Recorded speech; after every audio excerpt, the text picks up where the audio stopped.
اعوذ باللہ من الشیطان الرجیم بسم اللہ الرحمن الرحیم۔ آج کی ہماری اسلامی ویڈیو کا موضوع جنت ہے۔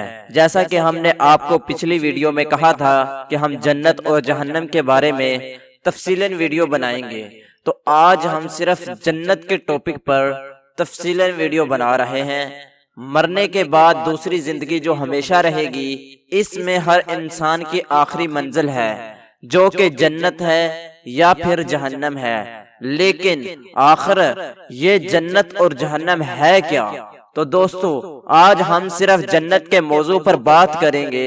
کم و بیش تمام مسلمانوں کے ذہنوں میں اتنا تصور موجود ہے کہ اللہ تعالیٰ ایمان لانے والوں اور نیک عمل کرنے والوں کو آخرت میں انعام و کرام سے نوازیں گے، جو کہ جنت کی صورت میں ہوں گے، جہاں وہ عیش و آرام کی زندگی بسر کریں گے۔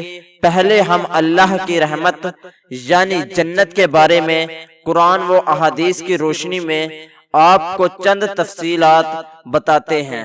جنت کی چوڑائی زمین اور آسمان کے برابر ہے۔ سورۃ عمران آیت نمبر 133 کا ترجمہ ہے۔ جنت کی پھیلائی اور بہاریں دائمی ہوں گی۔ سورۃ رعد آیت نمبر 35 ہے۔ جنت میں بھوک اور پیاس نہیں ہوگی۔ سورۃ طٰہٰ آیت نمبر 118۔ اور جنت میں پہننے کے لیے سونے کے کنگن اور سبز ریشم کے کپڑے اور تکیے دار مسندوں پر مزے کریں گے۔ سورۃ کہف آیت نمبر 31۔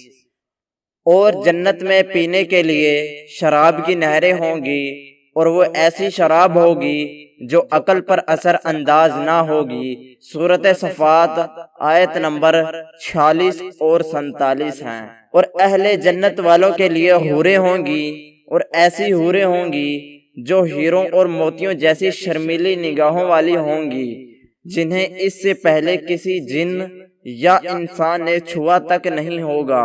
سورۃ رحمان آیت نمبر 56 اور 58 ہیں۔ اور اب چند احادیث بیان کریں گے۔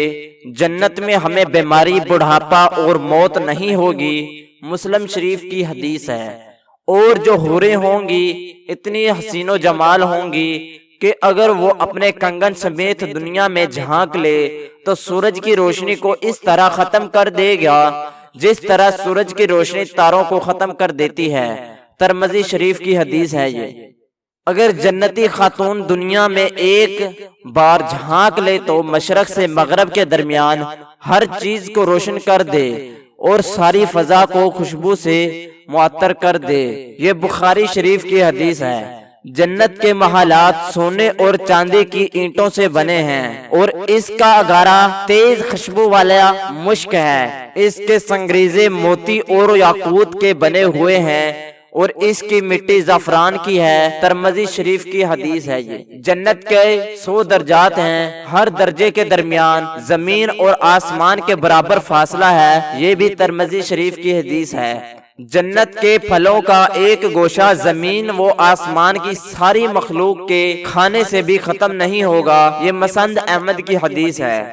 جنت میں ایک درخت کا سایہ اس قدر طویل ہوگا کہ اس کے سائے میں ایک گھوڑا سوار 100 سال تک چلتا ہے تب بھی سایہ ختم نہیں ہوگا، بخاری شریف کی حدیث ہے یہ۔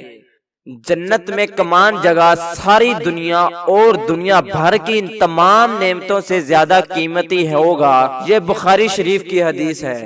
حوض کوثر پر سونے اور چاندی کے پیالے ہوں گے جن کی تعداد آسمان کے ستاروں کے برابر ہوگی، یہ مسلم شریف کی حدیث ہے۔ تو دوستو، ان چیزوں کو پانے کے لیے یعنی جنت کو حاصل کرنے کے لیے ہمیں اچھے اچھے کام اور نیک کام کرنے چاہیے، اللہ تعالیٰ کی عبادت کرنی چاہیے، اللہ کے سوا کسی اور کی عبادت نہیں کرنی چاہیے، صرف اللہ تعالیٰ کی عبادت کرنی چاہیے۔ چوری، جھوٹ، زنا اور دوسری برائیوں سے بچنا چاہیے تاکہ ہمیں جنت حاصل ہو۔ تو دوستو، ہمیں برائیوں کو چھوڑ کر نیک کام کرنے چاہیے تاکہ جنت حاصل ہو۔ تو دوستو، اللہ پاک ہم سب کو برائیوں کو چھوڑ کر نیک کام کرنے کی توفیق عطا فرمائے، آمین ثم آمین۔ تو دوستو، ایسی اور ویڈیوز کے لیے ہمارے یوٹیوب چینل کو سبسکرائب کر لیں اور بیل آئیکن کو آل پر پریس کر دیں تاکہ آنے والی ویڈیو کا نوٹیفیکیشن سب سے پہلے آپ کے پاس پہنچے۔ اللہ آپ کو خوش رکھے۔